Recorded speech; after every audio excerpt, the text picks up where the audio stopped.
Welcome. My name is Fred Sandoval. I'm the Executive Director for the National Latino Behavioral Health Association, NALBA for short. Thank you for joining us today to our plática called Tenemos Voz, which means we have a voice, on peer recovery during times of uncertainty. With me today is our esteemed co-host, Melissa Montaño. She's the Program Manager with the Office of Peer Recovery and Engagement. She'll be introducing herself in just a little bit. NALBA is a nonprofit agency dedicated to the well-being of Latino individuals, families, communities in New Mexico and across the United States. Our mission is to address the disparities and barriers affecting the behavioral health of Latinos and other persons in recovery. This plática means conversation. So we're going to be having a conversation today with our esteemed panelists who you're going to get to meet in just a little bit. And because of this plática, it gives us a chance to highlight the work of our guest panelists. They get to share about their experience in working as a person in recovery and helping other peers to recover. NALBA would like to thank the New Mexico Healthcare Authority and the Office of Peer Recovery and Engagement for making this series possible. NALBA hosts speakers directly involved in recovery to share their story, their insights, and the resources available to help make recovery possible. Please join us today as we present a series of conversations on how to start your road to recovery and learn about the resources that will help you on your journey. So let's begin with our co-host, Melissa Montaño, who will introduce herself, and she'll also be sharing the bios of our guest panelists. So I'm going to turn it over to her, and then right after that, I'll make some final remarks with our introductions, and we're going to get started. So Melissa, good to see you, and I see you have a great, big, beautiful image back behind you, and people are going to want to know what that is, and I'm going to just leave it to you to say more about that, okay? Yes, sir. Buenas tardes, buenos días, everyone. My name is Melissa Montaño, and I am the Office of Peer Recovery and Engagement Program Coordinator now, Fred, because guess what? OPRE just gained a full circle, amazing person who is now our supervisor, Mark Arnand's back in the picture, and he actually mentored me to apply for this position in 2019. And you know how things work out.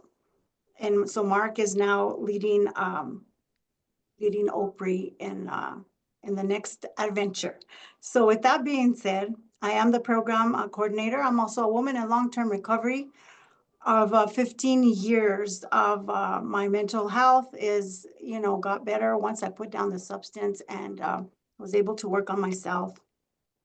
I'm passionate about peer support work. I am a peer myself. I'm also endorsed as a supportive housing peer support worker and a COPES, certified older adults. And the sky's the limit, when you become a CPSW. And I'm honored, Freddie, I'm honored today to be here with Raquel, con el Ronnie, la Maria. And with that being said, before we start, I just want to invite everybody to the Peer Summit on May 2nd. And Victor put out some links, and so please sign up for our Facebook page too, and our newsletter. And we hope to see you soon in Albuquerque at the Indian Pueblo Cultural Center in person on May the 2nd. We'll kick it off May the 1st with virtual trainings, CEUs for peers, and we're super excited about that. So let me see who's first on the list to do their bios. And give me 2 seconds. In the meantime, can you help me out here, Mr. Fred, with a little bit of plática? I sure can. As you're pulling up those bios, I want to say Maria, Raquel, Ronnie. I know you're calling from different parts of the state, and that says a lot about the work you're currently doing with the company you work for, which is Presbyterian. And I want to say thank you to you, your supervisors for Presbyterian, for giving you this opportunity to be part of this platica, especially because what happens is this, you get to speak about the work you do for your employer in your agency, the work that you do every day, and the work that helps really ensure that people that are in recovery can benefit from what you have learned. And I have to mention this, Belisha, because this is one of those returning interviews with Ronnie Flores. Oh, Been that's a few right. years since Ronnie was here with us before, and I think he said it best. I'm going to leave it to him to say something about this when he gets to answer some of the questions, because as he said, he's had a chance to grow since that last interview. I'm just like all curious out to hear what that is, because it says something about what's very true. All of us will experience lifelong learning. So, Alicia, I hope that that helps, and just want to make sure. I And appreciate that. you bet. Yes, sir. I got them right in front of me. I will read them let's start with Miss Maria. Maria, I love you to death. You know that, and I really honor the work that you're doing out there. And I will let you introduce yourself in a little bit, but she is Maria Bundy. She's a Dene, strong, courageous woman who was born and raised in Shiprock. And as you guys can see, I've got the rock behind me. I love spending time there at the Healing Circle Wellness Center, and Maria and I have I heard her speak at a recovery event there once, and I've she is like, yeah, I look up to Maria and her recovery. She was born and raised in Shiprock on the Navajo Reservation. She currently lives in Albuquerque, and she's a certified peer support specialist at community and a community health worker. She works for a nonprofit healthcare hospital and the emergency department to offer support to patients coming in for substance use related visits. She's a person in long-term recovery of 14 years, and her sobriety is March 5th, 2011. She loves being in recovery as it's a gift to her from her creator. I love that. What a beautiful bio, Maria. Thank you. And then next, Mr. Fred, we've got Mr. Ronnie Flores, CPSW, CCHW. He is a peer support supervisor at Presbyterian Hospital in Española. And after multiple attempts at abstinence, visits to jails, homelessness, and visits to institutions, he can finally say that he has been in recovery from alcohol and drugs since 9/11/2017. Since this date, he has been fortunate to regain a life unimaginable.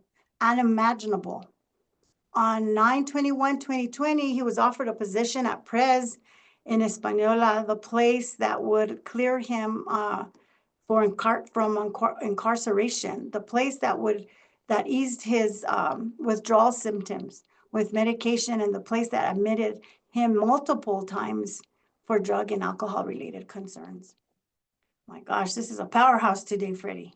Yeah.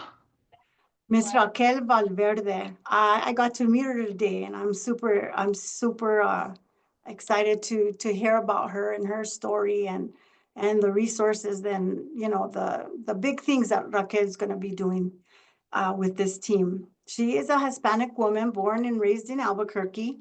She's 39 years young. I love that, and proud to share by the grace of God that she's been in recovery for 12 years from drugs.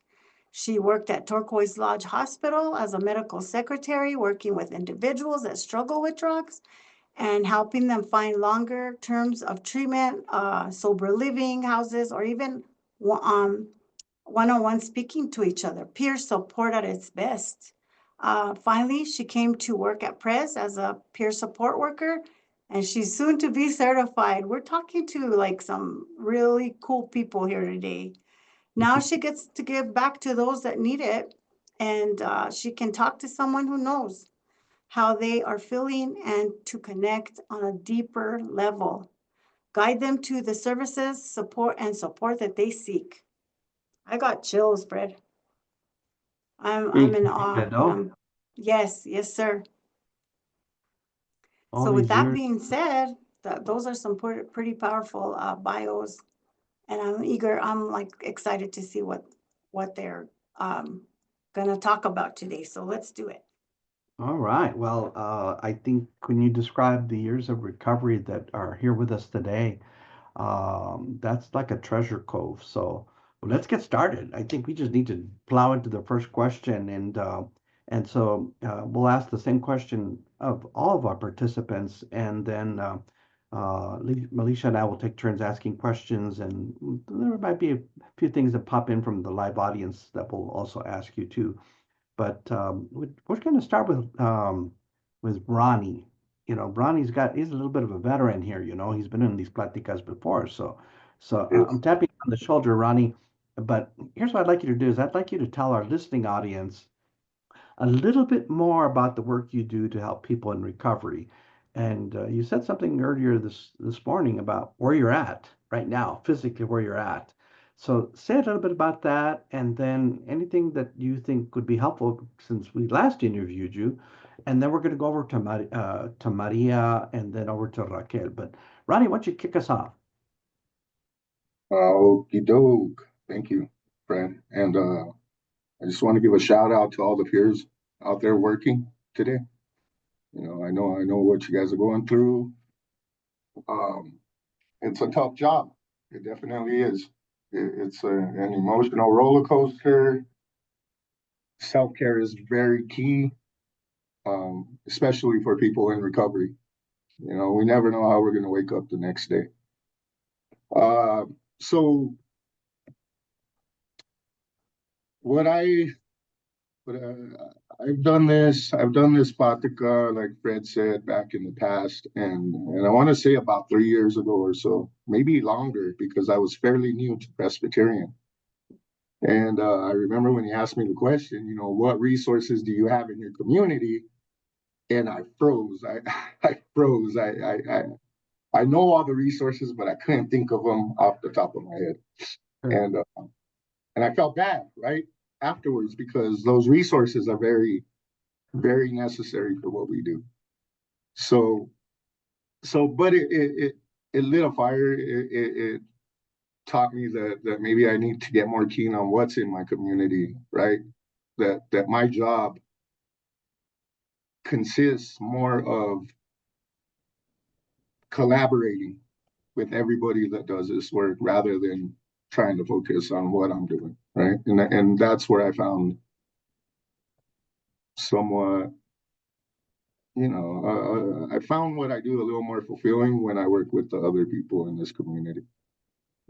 Being able to go around town and recognizing all these professionals, these peers, it makes me feel really important.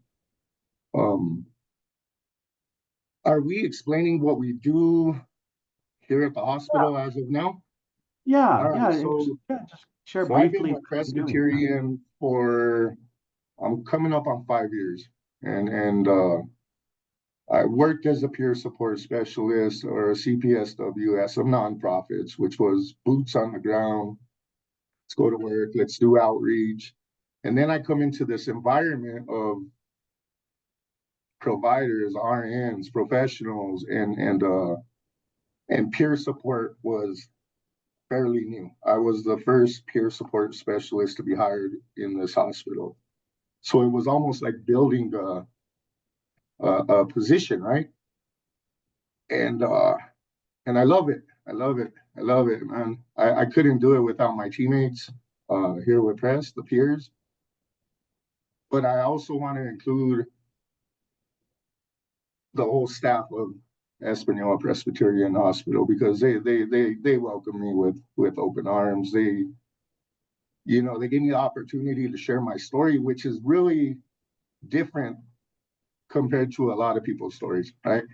I'm like in my Bible, I was the guy coming in here for alcohol withdrawal, for Librium to ease those withdrawals, and then I'd be back 2 days later for the same thing, over and over and over, getting medical cleared to go to Tierra Maria, go to jail,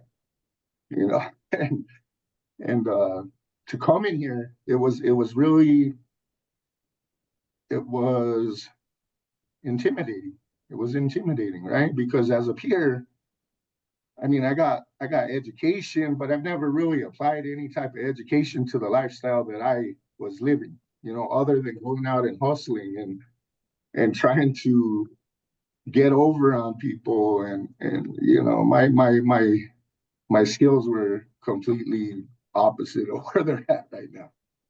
But I was able to apply a lot of those people skills that I obtained on the streets in a position as such, right? I just had to figure out how to navigate that.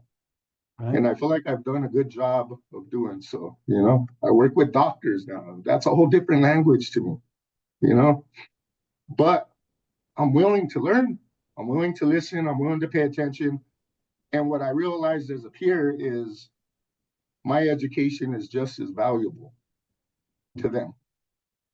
And if they're willing to learn and listen as well, then we're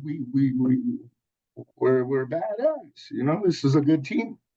We get to help people. I keep my ear to the streets, right?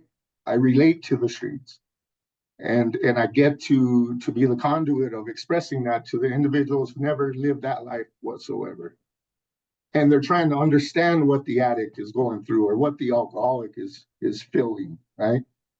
I could bring that to the table, and I could share it, and that's and then we could come to a solution on how do we treat these individuals, and how do we offer them a new way of living, right? And That's I get awesome. to be a conduit of an example, right? I get to be an example to these people. So yeah, that's it. Give me a high five there, Ronnie. Give me a high five there, senor. Awesome. Appreciate See, we can do high fives virtually, Wes. Who would imagine that? But anyway, let's have Melisha keep helping us here with the question that we have to have both Maria and Raquel jump in here. So, Melisha, go ahead. Yeah, so we're all gonna answer this first question together, Kendall, Fred? Yes. Or do you, yes, okay, so Raquel, talk to us. Tell our listening audience a little bit more of the work that you're doing now compared to what your bio is, and how that's, and how does that help you, people in recovery that come to Pres now?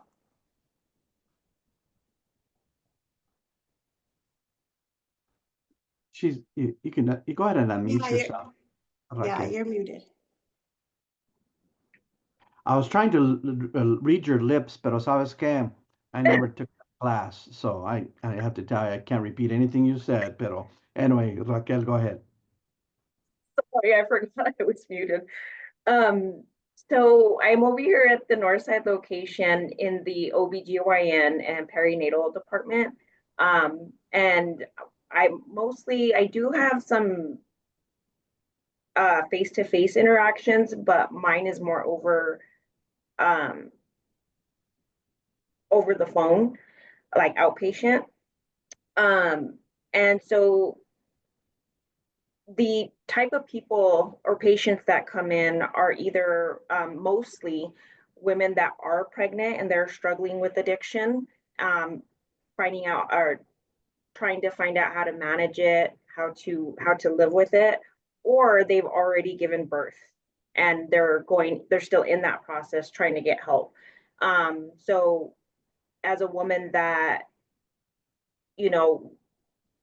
what was in recovery, I did have my child, but I was seeking those same services as well. So I know that feeling of the embarrassment, not wanting to ask, having people not understand you.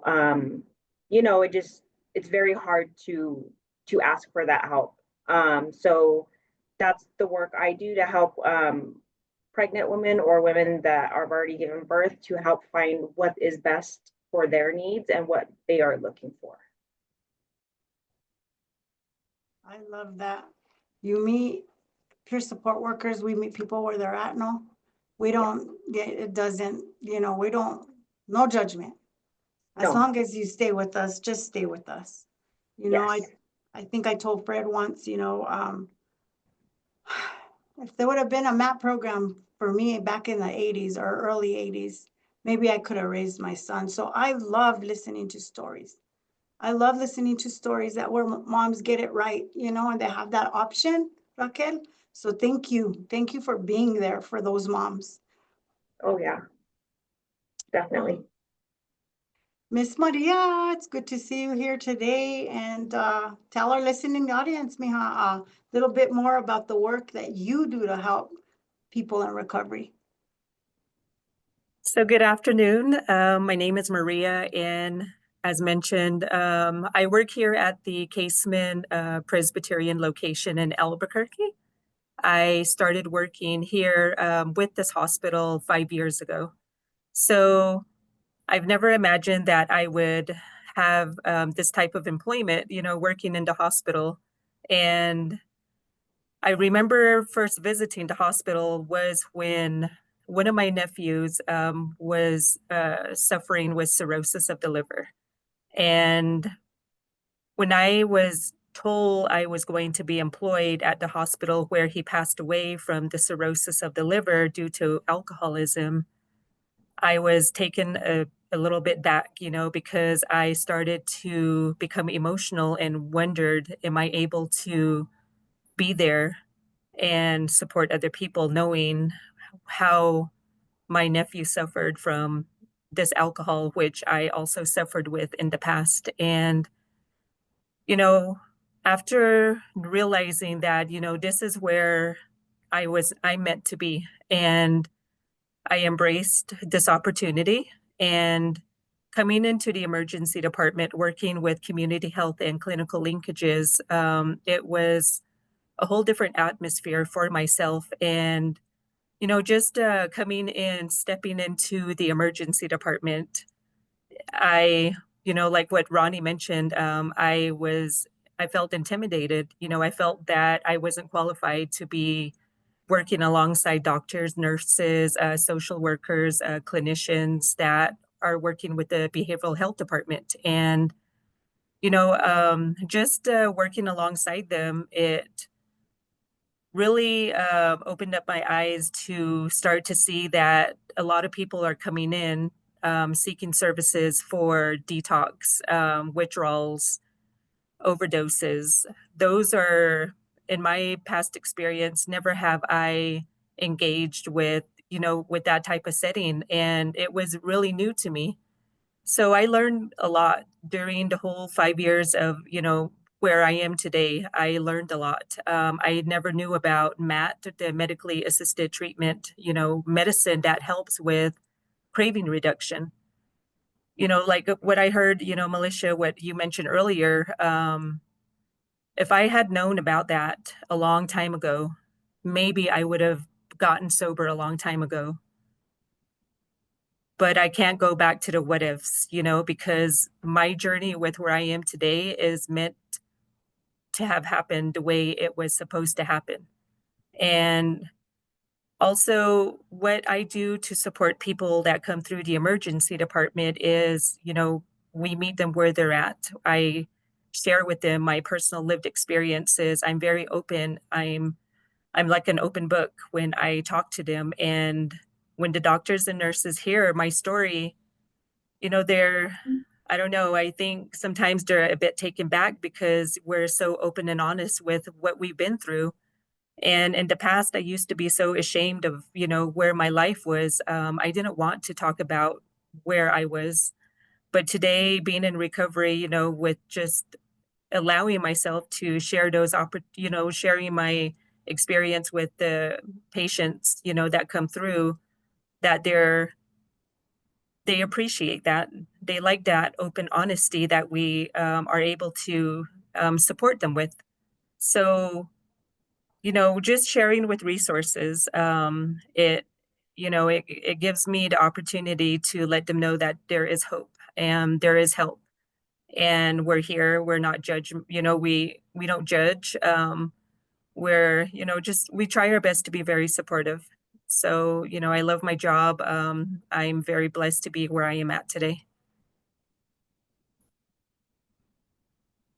Wow. Wow. I'm just so moved, Alicia, by all of this. And so I want you to know, if you were to create your own t-shirt and what you would put on that t-shirt, I think this is what I would see on your t-shirt. It says, my recovery is my superpower. So I want you to know that's your superpower. Sabes que you're demonstrating how it is that what you did to pull from your inner strengths to be where you're at today and to be able to share that. That's a gift, by the way. As we would say, es un regalo. A gift is just that, a regalo. So this is so cool. We got to do some shout outs. We have quite a few folks that are joining us today. So thank all of you who are now live on Facebook. So let's do a shout out here to several of our colleagues, Dr. Mercedes Martinez. Saludos, Doctora Tina Rodriguez, Ana Gutierrez Cisneros, also known as Dr. X, by the way. Now, that's her superpower, is being a doctora, by the way. We also have Elena, Luz Elena Cuna with us. As I mentioned, Tina Rodriguez, and several others, including Leticia Chavez Paulette, who has been on our Plática before. But I do want to just share this comment, and then we're going to go over to our next question. This is from Tina Rodriguez. She says, from the streets to the front lines of medical centers, I respect you, brother, for sharing your story. This is how we shift from living preoccupied with relapse to celebrating sobriety. So it's a powerful comment by one of our live listening audience members. So let's give them all a little shout out, a little aplauso, because part of that is your message is getting across the country, certainly here in New Mexico, but across the country. So Melisha, let's go over to our next question, and let's jump right into that next question. That's awesome. I love all those kudos. I loved it. We frequented sordid places, and there's nothing sordid about us today. So be proud, man. I love that superpower t-shirt. We should get one, and Ronnie can do the art. Anyway, let's get to the second question. And this is an amazing question, and you guys are gonna go with this, I know. Ronnie, why is recovery important to you? Yeah, I'd like to start with a shout out to my mama, because yeah, that's it. I think recovery is important for our relatives. They get to sleep, they get to enjoy us, that's number one. It's also important for our community, So it's like it's the most important thing to me. It's my birthday. It's my new life. It's everything to me. Nothing that I do today would be possible if I didn't take that first scary step into that path. And also give outsiders the opportunity to help. Right. I think that was the biggest part. And I've met so much great people, including you guys, because of this journey. And that's important, My life was so little and closed and dark. And today it's nothing like that. So I appreciate my recovery, and I'm willing to share that and offer it and teach it and do whatever it takes to keep it. So thanks. I love you. I love you, Ronnie. Yeah. Miss Maria, tell us why your recovery is so important. Man, I got choked up when Ronnie mentioned his mom.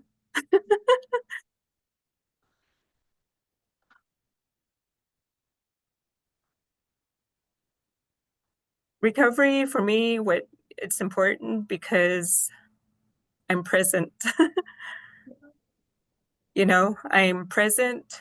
I'm available,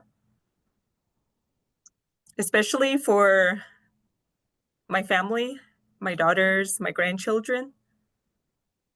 I think about the next generation, breaking the cycle. I think that's what recovery is important for me, is just breaking that generational cycle, because it's been passed on to me, the alcoholism. And I want to be that person to break that. And, just allowing other people to know that recovery is possible. I know all of our journey, how we recover, what happens to us, it's different. It's going to look different for each and every one of us. The way I recovered, it's not going to be the same for the next person.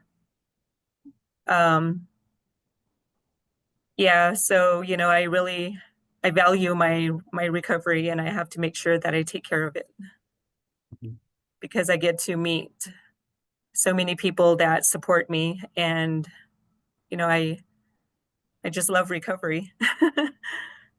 Thank you. That's amazing, Maria. Thank you so much. You guys are your souls are just beautiful. And I'm like, I love it when we get to wear our hearts on our sleeve, and we know this is a live pratica, but we're not holding back because this is the real deal and people have to hear this. Moms are the most special thing in the world. I know that. Our children, our grandchildren, Fred, I don't have any more room on my phone for pictures of my grandkids. I just love them so much. They're my world. And I'm so proud of the mom that I am today and the daughter, because we get to show up and wear our hearts right here and be real. So Raquel, I'd really like to hear from you why your recovery is so important, Yeah. I'm gonna have to say the same thing. I'm gonna have to put my mom first.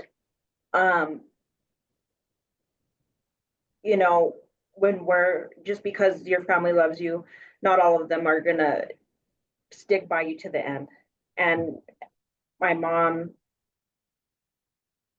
if it wasn't for her, I don't know if I would have made it, even though it was my choice to find recovery. Having that motherly love stick with you, that bond, that sleepless night, seeing their child just spiral, and it must have been, I know it was hard for her. So my mom, not only my mom, but I do have a spouse too. And through the process of dealing with lying, all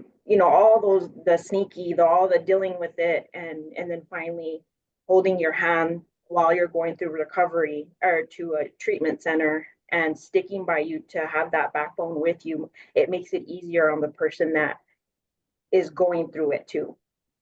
And most importantly, my children, I'm able to be here in the now, be at their birthday parties, be there if they fall and hurt themselves, just be a mom and be there every morning when they wake up and help them get ready for school, and be there when they come home from school. And those three are why recovery is important to me. Thank you. Wow.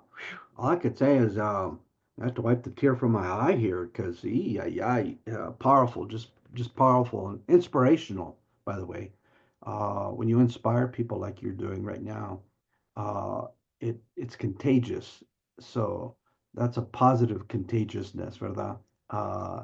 That message that you're sharing is very powerful, and judging from all the comments on our live Plática right now, all I can simply tell you is that people are very proud of you all, and they're just excited to hear what you're sharing. And I guess today, Melisha, it looks like we're starting with early Mother's Day gifts. Parece we're already gifting our moms in the rightful way because, yeah, I think like I said it best, right? The sleepless nights, waking up or staying awake till 5 in the morning, waiting to see if your loved one comes home, and all associated with that. And your recovery is the blessing that really helps to kind of say, I've dissolved those things of my past because you have learned to heal, you have learned to help, and now be of service. So that's just very powerful. And all I could simply say is I want to now bring you into a circle for just give me a minute here.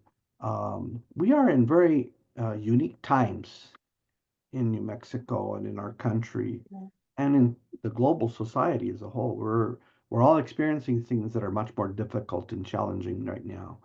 And so this is advice from peers to peers, but we also want to have you impart to the entire listening audience because we have many folks who have yet to enter into recovery, people who may not know that they can enter into recovery, people who are friends, our colleagues, our neighbors. But the message and the storytelling that you're sharing right now is important because what I'd like to have each of you do is to say something about, what the stress is like for you as peers right now during these very uncertain times. We're seeing things happen that change how services are delivered, the fear or the anxiety. There's just a lot more happening now.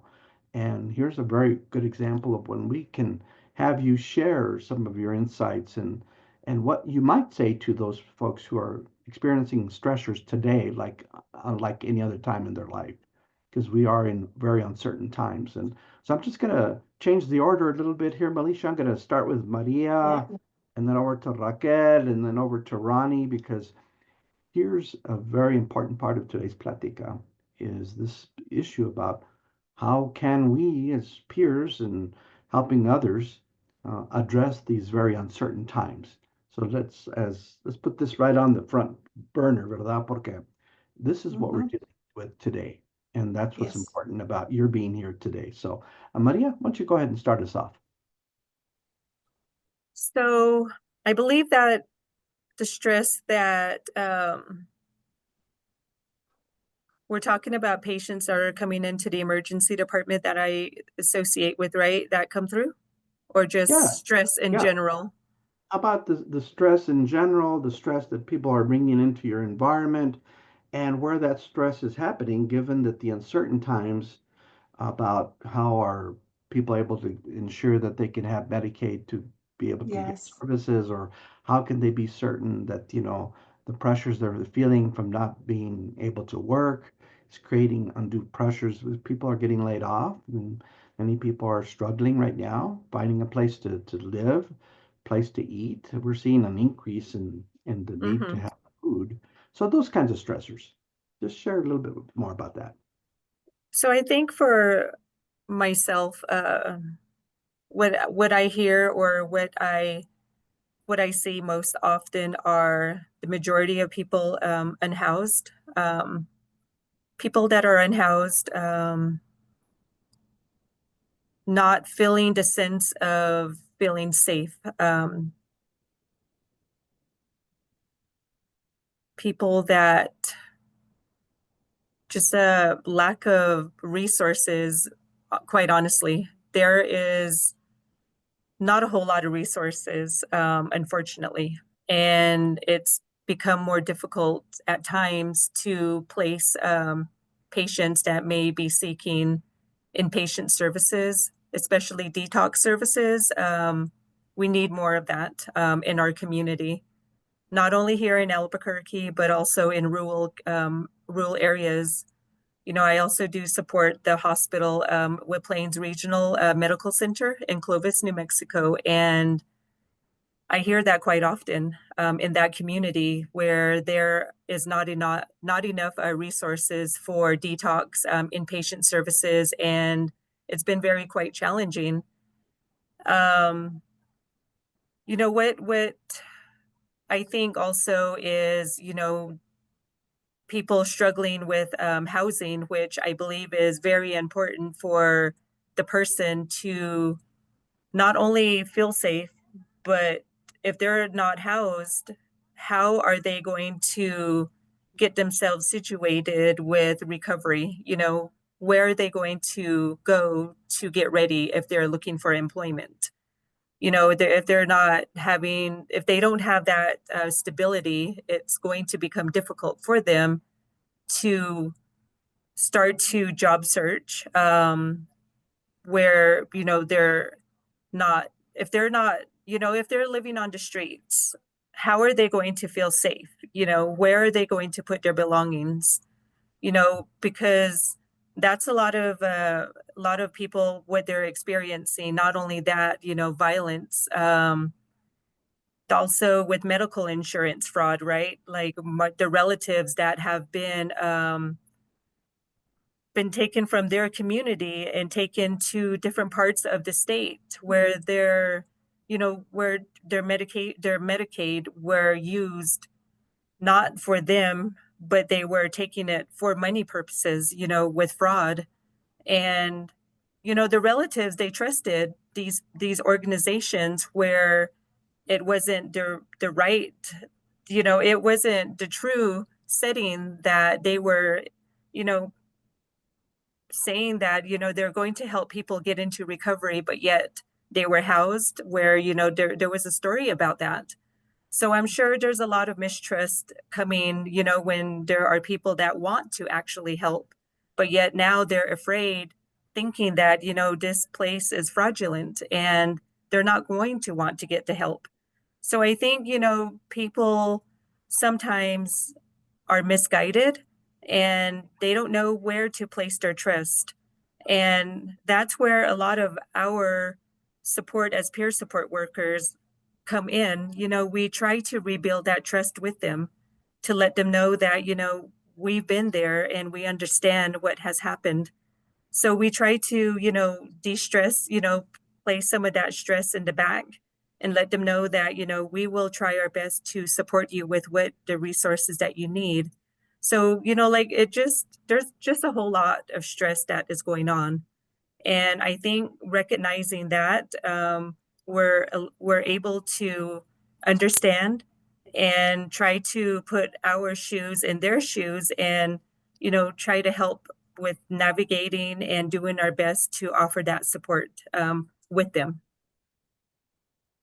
You said three things that are very powerful: trust, understanding, and support.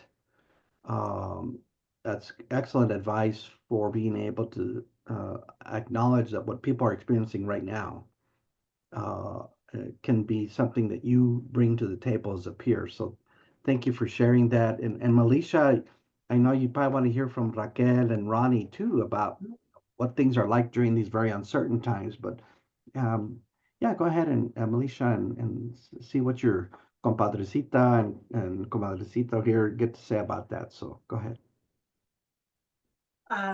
Ronnie, why don't you go first, and then we'll have Raquel. I'm just in awe of the care, Maria, that you talked about, those that Fred said, and then hope.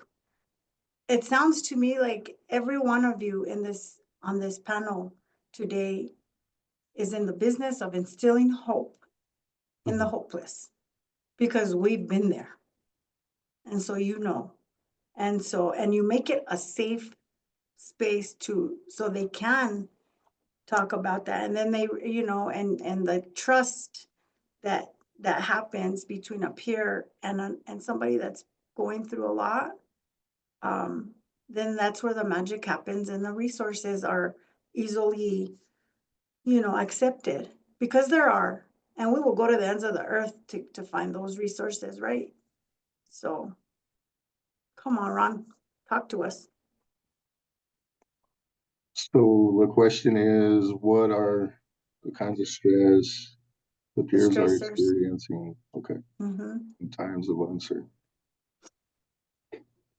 I think I'm going to relate this to when I got into recovery. I mean, there was a lot of fear, right? Everything was uncertain. I think that's what we're experiencing now is fear. Communities are afraid. We can't seem to find a solution. But the positive side of that is we're trying, right? We're trying to find a solution. It's like going to meeting after meeting and it's not working, right? It's like going to a sweat lodge. That didn't work for me. It's trying all these different methods until you find something that works.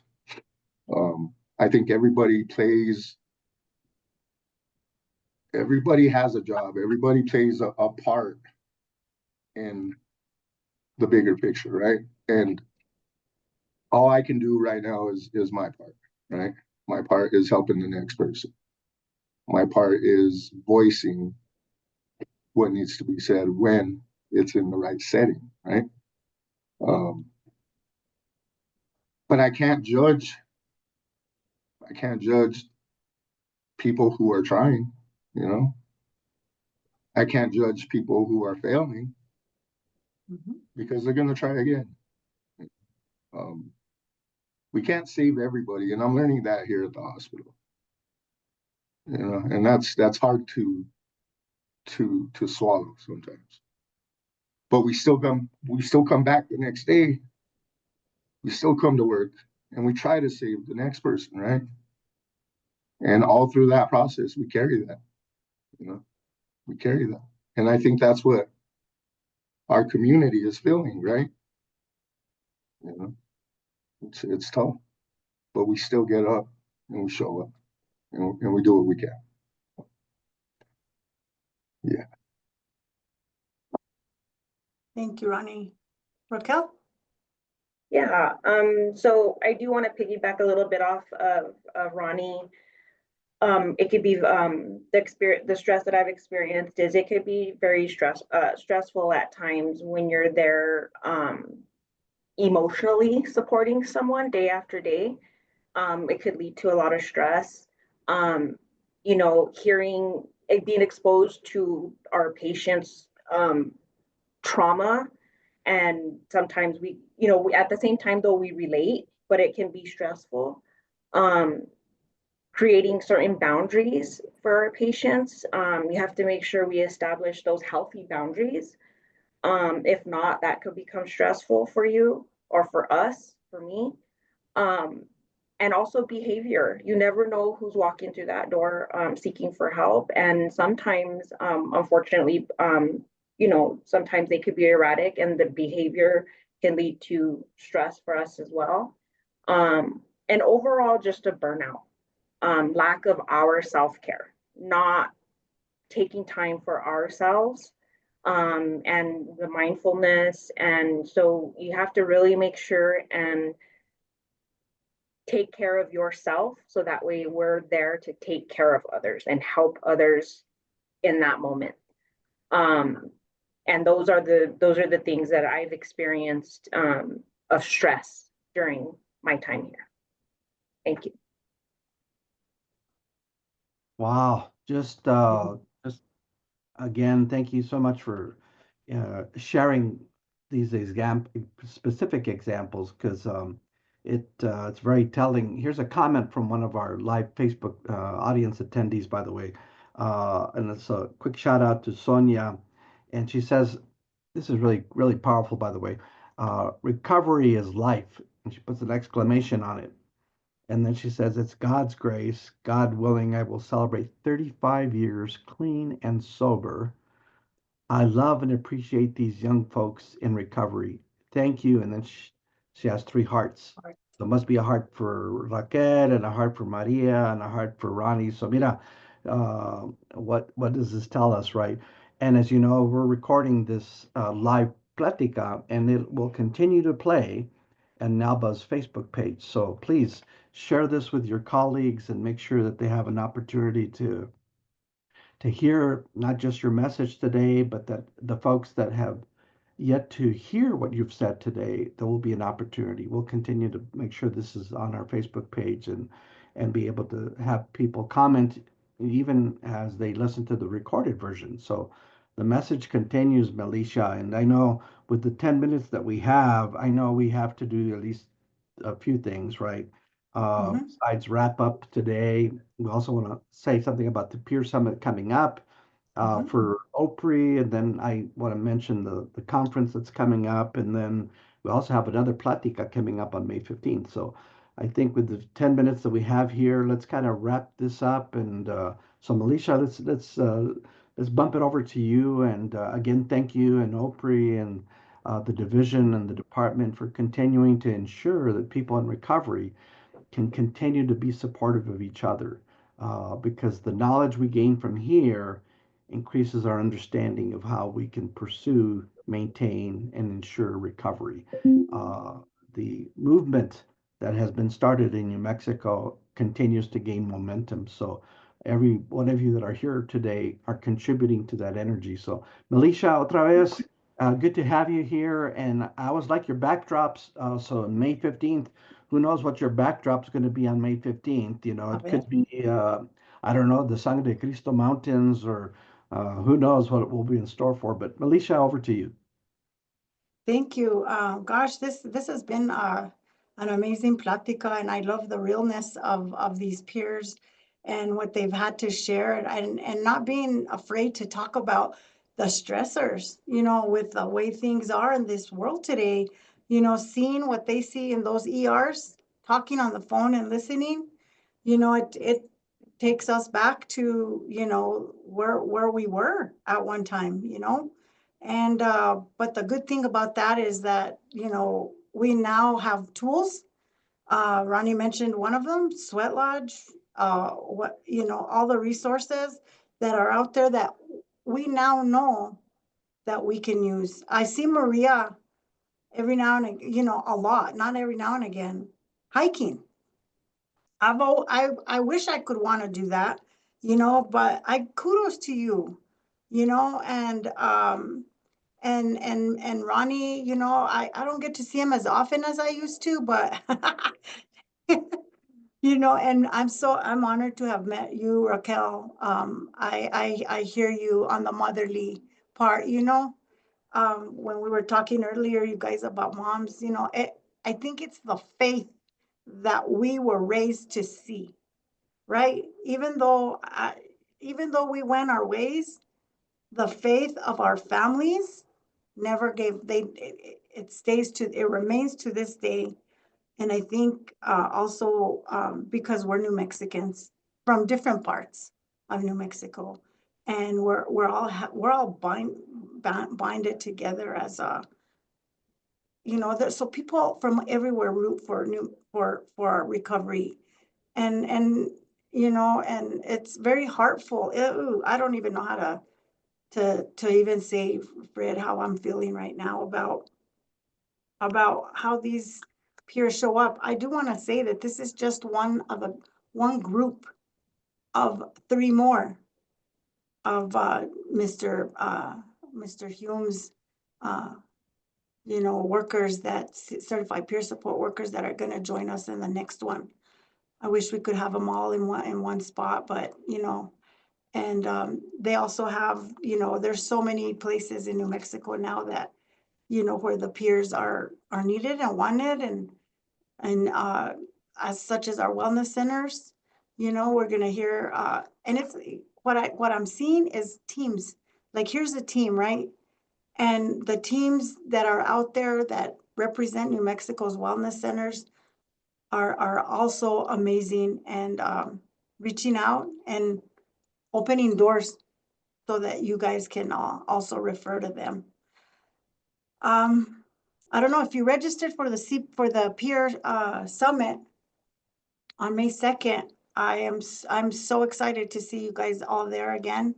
And you know, last year we couldn't have a summit, but this year we're having it in a place where it's gonna be very spiritual, cultural, fun. I mean, I can't believe I'm excited about the ice cream that we're gonna have. We're gonna have an ice cream social.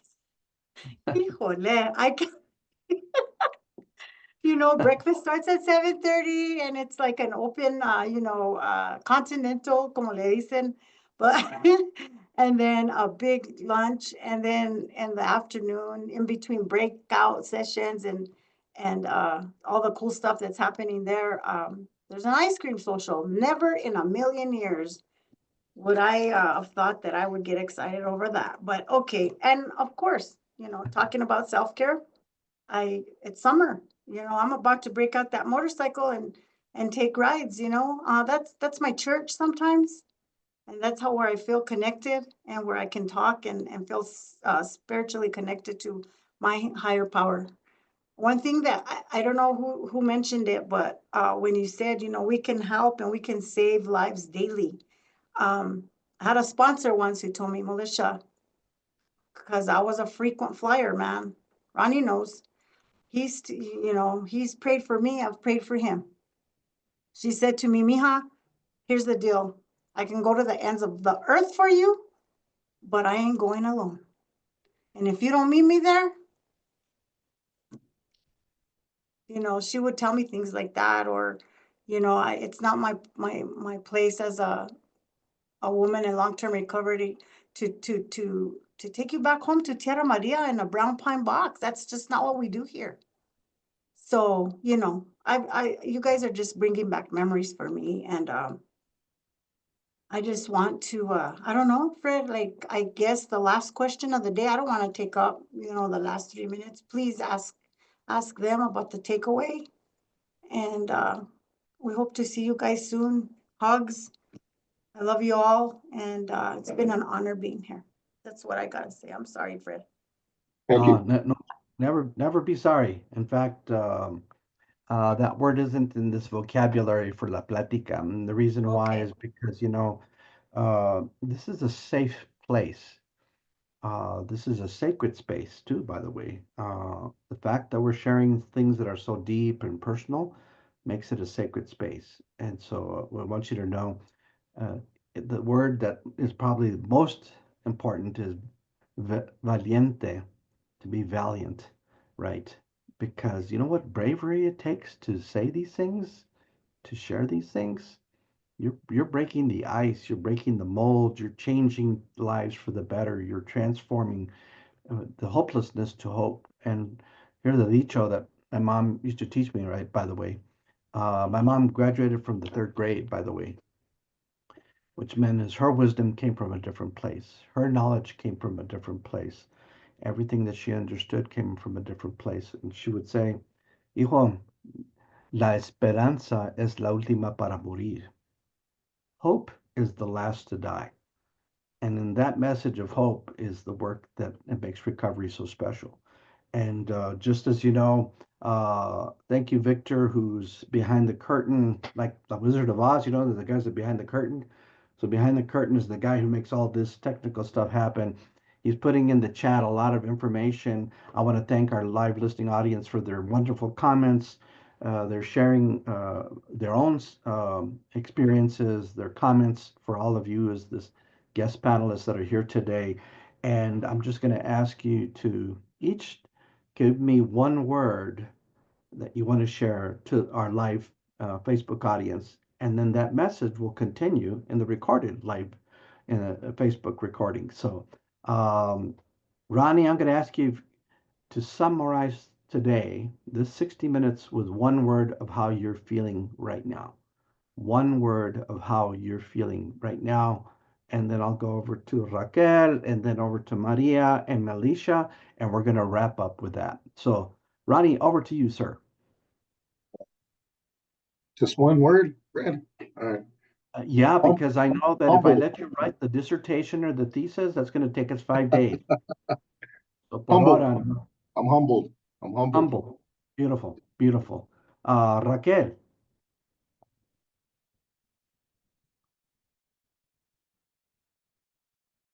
Thankful.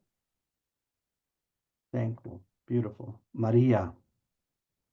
Grateful. Grateful, beautiful. And of course, to our esteemed colleague, Melissa Montano, who inspires hundreds and thousands of people in the work that she does. Let's not forget that what she does to help ensure that these opportunities arise, not just for the guest speakers, but for the people that are listening in today who are just all of that, thankful and grateful and humbled to be in your presence. So, Melissa, your final one word of the day, and then we're going to go ahead and say adios until we see them back in May. But Melisha? I'm inspired. I'm inspired all over again.